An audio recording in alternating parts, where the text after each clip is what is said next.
Bonjour à tous. Donc aujourd'hui, après cette longue pause, on parlera un peu de sport, de couleurs, et je terminerai surtout mon explication à propos des adjectifs qualificatifs. Buona visione!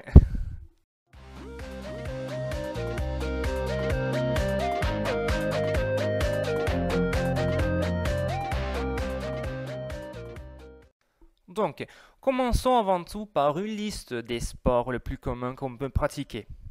On a par exemple il calcio,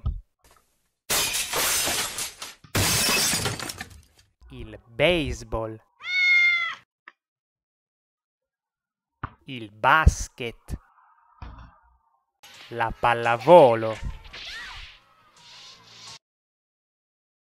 il rugby, la pallamano, l'hockey, il tennis, l'equitazione, la scherma, lo sci, il golf, il nuoto, le arti martiali, parmi lesquelles on a par exemple il judo ou il karate, la danza, la boxe ou il wrestling, ou sinon aussi il pugilato, si je veux utiliser un mot italien, il ping pong, il ciclismo, la canoa, il surf, la vela, il pattinaggio, ou sinon l'atletica leggera, qui comprend pas mal de discipline, comme par exemple la corsa ad ostacoli, il sollevamento della forchetta.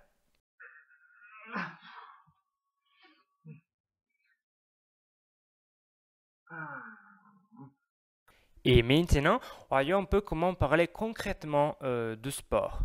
Disons que les deux verbes les plus utilisés sont giocare et fare. Généralement, on utilise le verbe giocare avec le jeu d'équipe, con i giochi di squadra, comme par exemple calcio, basket, pallavolo, etc.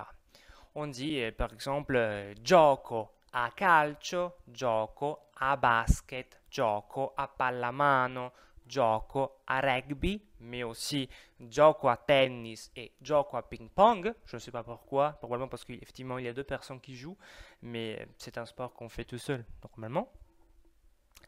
Et donc vous voyez, on utilise le verbe giocare suivi par la préposition a et après directement le nom du sport. Sinon, on utilise le verbe fare avec tous les autres sports. Donc on dit par exemple faccio nuoto, faccio sci, faccio danza, faccio atletica, etc. Si vous voulez demander à quelqu'un quel sport il ou elle pratique, vous pouvez dire en italien che sport fai? Che sport fai? Ou che sport pratichi? Che sport pratichi? Praticare est un verbe de la première conjugaison plutôt régulier. Il y a seulement cette exception qu'il faut ajouter un H à la deuxième personne du singulier et à la première personne du pluriel, mais c'est une règle que vous connaissez très bien. Et aussi, généralement, on utilise praticare quand on parle de sport en général. On dit praticare uno sport ou fare uno sport, mais surtout praticare uno sport. Comme en français, vous avez le pratiquer. Si vous voulez dire combien de fois par semaine, par mois ou par an vous pratiquez votre sport, vous pouvez dire par exemple gioco a calcio una volta alla settimana, 2, 3, 4, 5 volte alla settimana, al mese o all'anno. Aussi, on peut dire par exemple gioco a rugby 3 volte alla settimana. Faccio danza 10 volte al mese. Gioco a pallamano una volta all'anno. Par contre, si vous voulez demander à quelqu'un combien de fois par semaine, par mois ou par an il ou elle pratique son sport, vous pouvez demander quante volte alla settimana, quante volte al mese ou quante volte all'anno. giochi a calcio, per esempio. Quante volte alla settimana giochi a calcio? Quante volte al mese fai nuoto? Quante volte al mese fai nuoto? Sinon, quante volte all'anno fai equitazione? Quante volte all'anno fai equitazione?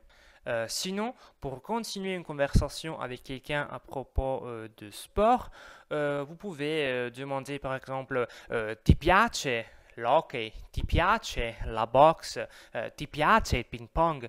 Et vous pouvez, ou l'autre aussi peut répondre sì, certo, sì, moltissimo, ou molto, sì, abbastanza, ou sinon aussi no, non molto, non troppo.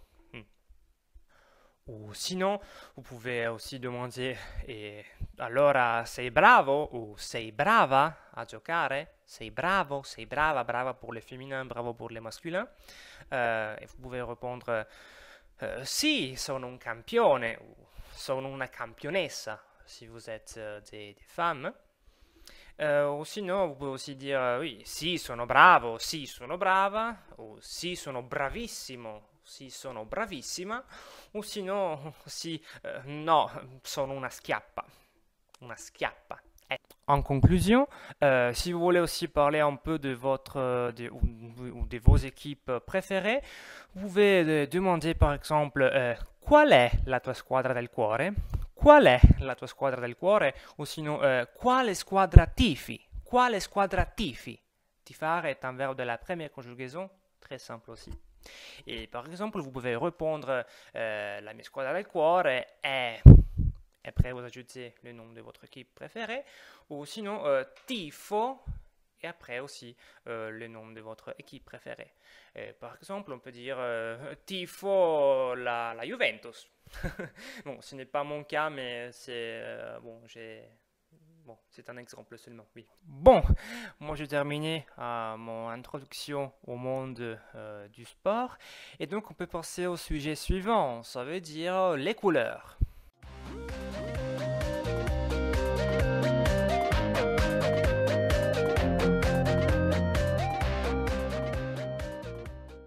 Pour vous montrer les couleurs, je vais utiliser la maschera di Arlecchino. Un Harlequin en français. Un personnage très connu, pas seulement en Italie, mais je pense un peu partout dans le monde.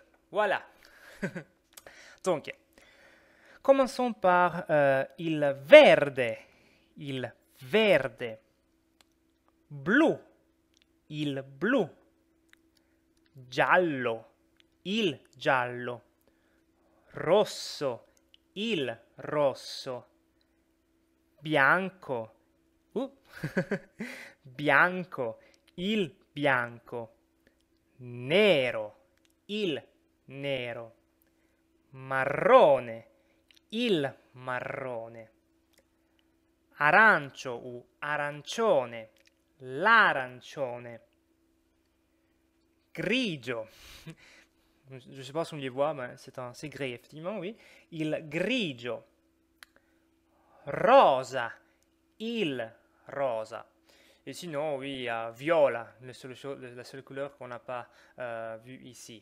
Il viola. Ah oui, colore, c'est un mot masculin en italien. On dit il colore, pas la colore, comme en français. Les couleurs sont très souvent utilisées en tant qu'adjectifs. Et pour les utiliser, donc, il faut bien les accorder. Les règles sont les mêmes qu'on avait vu avec les autres adjectifs, parce que par exemple les adjectifs, les couleurs qui se terminent par O peuvent former le féminin en A et le pluriel en I ou E, comme rosso, rosso, rossa, rossi, rosse. Ou sinon, les couleurs qui se terminent par E forment seulement un pluriel en I. Il n'y a pas le féminin. On a verde, par exemple, et verdi. Ou sinon aussi, il y a des adjectifs complètement invariables comme rosa, viola ou bleu. Bon, donc maintenant on peut passer au dernier sujet pour aujourd'hui, ça veut dire les adjectifs qualificatifs. La suite, disons.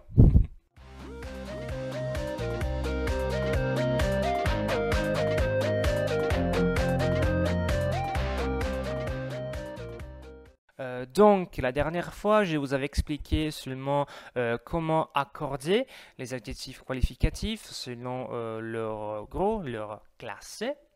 Et bon, cette fois, on verra tout simplement toutes les exceptions, les particularités qu'on peut trouver quand il faut accorder des adjectifs un peu particuliers. Commençons par le pluriel irrégulier des adjectifs qualificatifs et disons que les exceptions sont presque les mêmes qu'on avait déjà vu quand on avait parlé du pluriel des substantifs. Donc je ne vais pas vous expliquer tout ça à nouveau, il vous suffit de revoir un peu ce qu'on avait fait quand on avait parlé des adjectifs, des substantifs au pluriel. Parce que oui, par exemple, les adjectifs qui se terminent par go ou ga au singulier forment le pluriel en gui ou gay. Les adjectifs qui se terminent par cha ou ja au singulier peuvent former un pluriel en che et je sans ou avec un i entre chi et ji selon les cas. Ou sinon aussi les adjectifs qui se terminent par io au singulier peuvent former un pluriel avec deux i ou seulement avec un i selon la position de l'accent sonique dans l'adjectif. Et donc oui, ce sont des règles que vous connaissez déjà, j'espère. Mais il y a quand même des exceptions. L'exception la plus intéressante est celle qui caractérise les adjectifs qui se terminent par ko au singulier. Parce qu'ils peuvent former un pluriel en qui ou un pluriel en chi. On obtient un pluriel en qui si l'accent sonique tombe sur l'avant-dernière syllabe, comme par exemple avec l'adjectif antico, antico, antiqui. Sinon, si l'accent sonique tombe sur l'avant-dernière syllabe, il faut former un pluriel en chi, comme par exemple avec le mot simpatico. C'est pas simpatico comme antico, mais simpatico. Vous voyez, l'accent ne tombe pas sur le i, comme on l'avait vu avant. Donc on obtient simpatico, simpatici. Sinon, malheureusement pour vous, il y a trois adjectifs qualificatifs qui sont vraiment très très particuliers et au mieux qui deviennent particuliers quand on les met devant un substantif. On parle donc de buono, bello et grande. Commençons par bello. Si vous voulez apprendre à l'accorder, vous devez penser, comme on l'avait vu avec quello, aux articles définis en italien. Parce que voyez un peu, on a bello, belle et belle, masculin singulier, bella, féminin singulier, bei et begli, masculin pluriel, et belle pour le féminin pluriel. Donc vous voyez l'exception, on la trouve seulement au masculin, du singulier et du pluriel. On utilise bello si bello se trouve devant un substantif qui commence par S plus consonne, Z, ps, pn ou gne. Pensez à lo. Il faut utiliser belle avec tous les autres substantifs masculins au singulier. Et belle avec devant tous les substantifs masculins qui commencent par voyelle. Et la même chose au pluriel, donc pensez à i et li et vous savez déjà comment utiliser bello. Après on a buono, parce que si buono se trouve devant un substantif masculin au singulier qui commence par voyelle ou par une consonne, sauf S plus consonne, Z, ps, pn, gne, oui, buono devient buon. Donc on coupe le O. Généralement, on utilise ça surtout avec les formules de salutations ou quand on veut souhaiter quelque chose à quelqu'un. On dit buon appetito, par exemple, ou buon pomeriggio. Pensez à ça. Et pour terminer, on a grande. Si grande se trouve devant un substantif masculin au singulier qui commence par consonne, sauf S plus consonne, Z, ps, pn ou gne, généralement on dit grand. Donc on coupe la dernière syllabe D. On dit seulement grand. Un grand pasticcio, par exemple. Après, on a par exemple les adjectifs invariables, ça veut dire les adjectifs qui se terminent par i, pari, dispari. Les adjectifs de couleur qui dérivent d'autres substantifs, comme par exemple rosa, viola ou indaco, ou sinon les adjectifs d'origine étrangère, comme snob. La dernière chose dont je voudrais parler avec vous aujourd'hui, à propos des adjectifs qualificatifs, bien sûr, c'est la position de l'adjectif dans une phrase. Donc, s'il faut le mettre devant ou après un substantif. Malheureusement pour vous, il n'y a pas de règle précise généralement. La seule chose que je peux vous dire, c'est que généralement, il faut mettre ou on met un adjectif qualificatif devant un substantif quand on veut donner à l'adjectif une connotation subjective. Donc quand on exprime une sorte d'opinion, de jugement à propos de la chose qu'on est en train de décrire grâce à l'adjectif. Je vous donne un exemple, sinon vous n'arrivez pas à comprendre, je pense. Si je dis fantastica avventura ou avventura fantastica, les choses changent parce que fantastica avventura signifie que telle aventure a été vraiment fantastique pour moi. C'est une sorte de jugement, d'opinion. On exprime nos sentiments à propos de la chose qu'on est en train de décrire grâce à l'adjectif. Sinon, si je dis une aventura fantastica, je donne une information plutôt objective. Mais il y a aussi d'autres particularités. Il y a des cas, par exemple, où l'adjectif, selon sa position, change de son. C'est une chose que vous avez aussi en français. Pensez un peu à quand vous dites un homme pauvre est un pauvre homme. En italien, on a la même chose parce qu'on peut dire par exemple un uomo povero et un pover'uomo. Et le son de povero change. Mais ne vous inquiétez pas, parce qu'il y a aussi des adjectifs qualificatifs en italien qu'il faut mettre toujours après un substantif. Et donc vous ne devez pas penser à cette opposition objectif-subjectif. Ce groupe d'adjectifs comprend par exemple les adjectifs de nationalité ou les couleurs. Bon, ça c'est tout pour aujourd'hui. Si vous voulez, laissez-moi un commentaire dans lequel vous me dites que sport vous pratiquez, si vous l'aimez ou pas, ou si vous êtes capable aussi de bien le pratiquer ou pas. Ci vediamo, ciao!